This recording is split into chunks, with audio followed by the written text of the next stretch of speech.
Welcome back to the Book in Minutes. So today we're going to try and unpack that.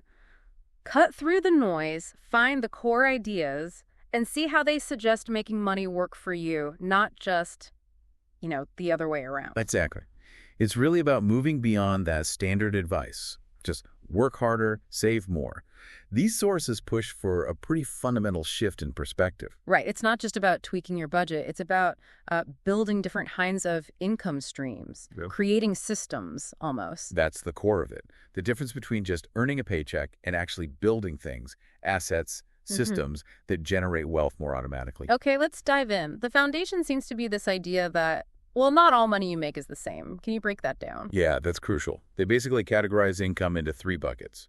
First, there's what most of us know best, ordinary earned income. That's your job, right? Your salary. Exactly. You work, you get paid, trading your time and skills directly for cash. Pretty straightforward. Okay. What's number 2? Number 2 is portfolio income. Think paper assets, money you make from stocks, bonds, mutual funds, dividends, capital gains, that sort of thing. Got it. So investing in the market. And the third one? That's passive income. Now, the sources often tie us really closely to things like real estate, but it could be other assets too. It's income from something that ideally makes money for you without you having to actively work for it, day in, day out, like rent checks. And the big aha moment, it seems, is that contrast between you grinding away for that earned income versus setting things up so your money or your assets are working hard for you. That's the goal with passive and portfolio income. Precisely. That difference is really highlighted in the sources through the story of the 2 dads offering conflicting advice. Ah, yes, the classic contrast. One dad saying... One dad, sort of the traditional view, emphasized, get good grades, find a secure job, climb the ladder, focus entirely on that earned income, play it safe. While the other dad, the quote-unquote rich dad, had a totally different playbook. Completely different. His advice was all about starting businesses, becoming a savvy investor, specifically aiming for that passive and portfolio income, making money work for him. Okay, and to help visualize this, the sources introduce something called the cash flow quadrant. Yeah, it's a simple framework. Imagine 4 squares. On the left side, you've got E for employee and S for self-employed or small business owner, people trading their time for money. Right, like doctors, lawyers in their own practice, freelancers. Exactly. Then on the right side, you have B for big business owner, someone who owns a system that works for them, usually with employees. And I for investor, someone whose money is primarily making more money. Right. And the sources seem really geared towards folks on that left side, the E's and S's, who feel maybe capped or want more freedom and are looking to move towards the right side, the B and I quadrants. Does that mean you can't be free on the left side? Not necessarily, but the argument is that the skills and leverage available on the right side, particularly the B&I skills, can get you to financial freedom faster and maybe more sustainably. Okay, this feels like a good point to bring in that central analogy they use, the one about the village and the water supply, Ed and Bill. Oh yeah, the bucket versus pipeline story. It's pretty core to the whole philosophy. So imagine this village needs water. Right. They hire 2 guys, Ed and Bill. Okay. Ed grabs 2 buckets immediately, runs to the lake, fills them up, hauls them back, dumps them in the village tank. Back and forth, all day long, working super hard. That's the bucket hauling. Direct effort, direct payment, if he stops hauling. The water stops flowing. Exactly. It represents that E or S quadrant thinking. Yeah. Your income is tied directly to your effort, your time. It's hard work. It's finite. You get sick. The money stops. Yeah. If you want more money, you just have to haul more buckets or maybe hire someone else to haul buckets, which brings its own headaches. Right. Management, unions, whatever. So what did Bill do? The pipeline guy? Well, Bill disappeared for a while. Months, actually. Everyone probably thought he was slacking off, but he wasn't. He was writing a business plan, finding investors, putting together a team, and he was building a pipeline from the lake to the village. Ah, the system. Exactly. Once that pipeline was finished, water flowed constantly into the village tank. Bill didn't have to haul a single bucket himself after that. And the advantages were huge, I assume? Immense. He leveraged other people's money, other people's time. It was scalable. He could build more pipelines for other villages.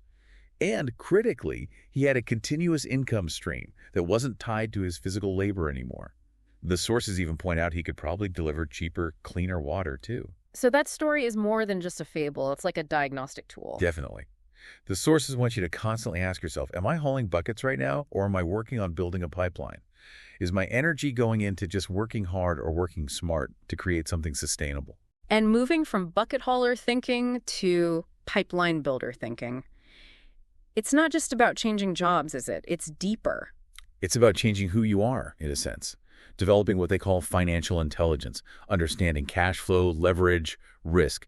It's a mindset shift, requires emotional control, education, becoming smarter in that specific financial way. Okay, so let's say someone's listening and they're thinking, yes, I'm tired of hauling buckets, I want a pipeline.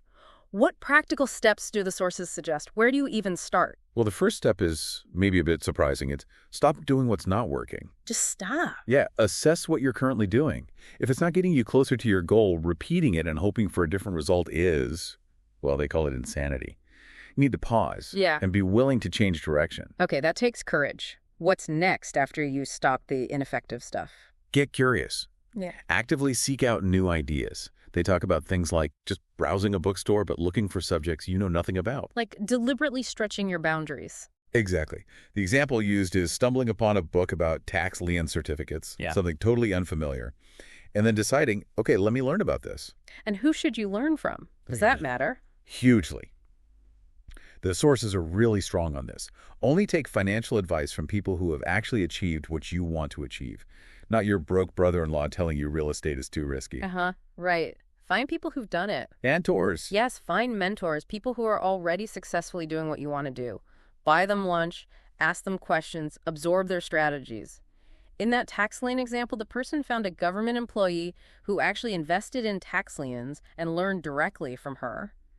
Action followed that targeted learning very quickly. So education is key, even if it costs money. They frame education books, seminars, classes, even expensive ones, as an investment in yourself, not an expense. An investment that pays back way more than the cost. Okay, learn, find mentors. Then you actually had to do something, right?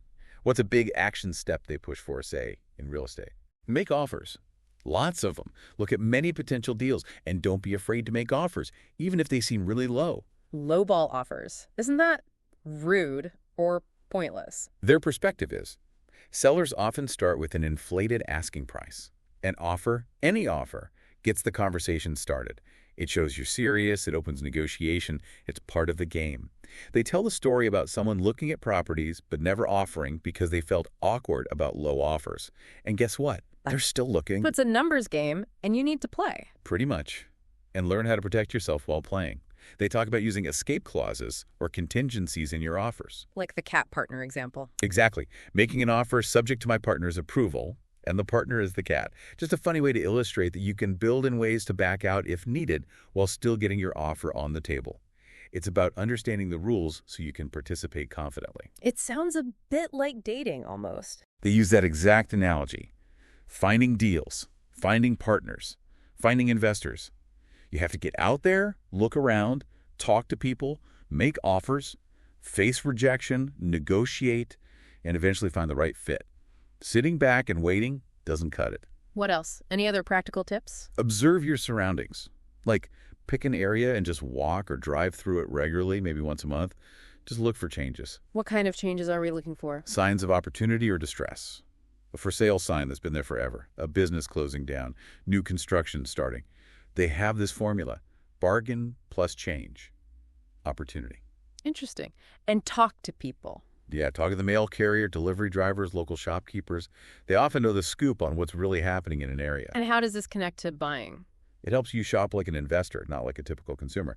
Consumers, they point out, tend to buy high when everyone's excited and then panic and sell low when the market drops. Right. Buy high, sell low. The opposite of what you want. Exactly. Investors do the reverse. They get interested when prices are low, when things are on sale, during a downturn. They aim to sell when prices are high. The key principle is, profits are made when you buy, not when you sell. That's a big shift. We usually focus on the selling price. But they argue the real advantage is secured when you acquire the asset cheaply. They use an example of buying a foreclosed condo for $50 right next to an identical one someone else bought for $100K. The profit was locked in at the purchase. And how do they know how to buy at auction? They took a class. That education thing again. Okay, but what about scale? Thinking bigger. Yeah, they encourage that. One interesting strategy is finding the buyer first.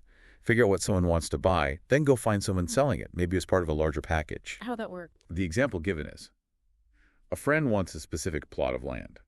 the author finds a much larger parcel that includes the friend's desired piece. They get an option to buy the whole big parcel, then immediately sell the smaller piece to the friend. The friend's payment covers the author's initial cost, and the author keeps the rest of the land essentially for free. Wow, okay. So buying the whole pie, not just a slice, can sometimes be smarter. That's the idea.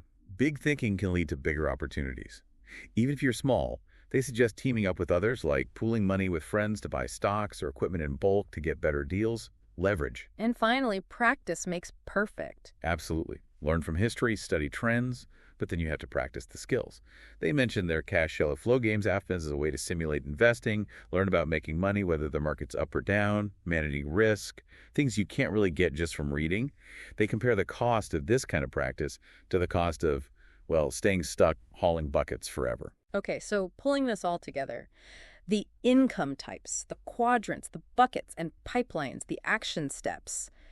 Is there a real-world story from the sources that shows this in action? Oh yeah, a really powerful one. About a friend who apparently funded his kids' college and his own retirement, starting with just, I think it was $7,900. $7,900. Seriously, how? By applying these exact principles. He found an undervalued property, used creative financing so he didn't need a big bank loan, rented it out immediately for cash flow, benefited from a rising market over time, and then used a smart tax strategy, a 1031 exchange, to roll his gains to a much larger asset, a mini storage facility. And that scaled his income dramatically. Yeah, the story goes from like $125 a month initial cash flow, eventually scaling up to over $3,000 a month, which went towards college tuition. It wasn't about getting a raise. It was about building and scaling an asset. Financial intelligence in action. Which really punches a hole in that old saying, you need money to make money. They definitely push back hard against that.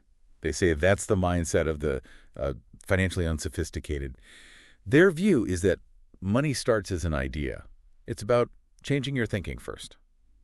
Think and grow rich, not work hard and grow rich. You can start small, but you have to start with the right mindset. So at the end of the day, it really boils down to what's going on in your head determines what ends up in your bank account. That's the core message.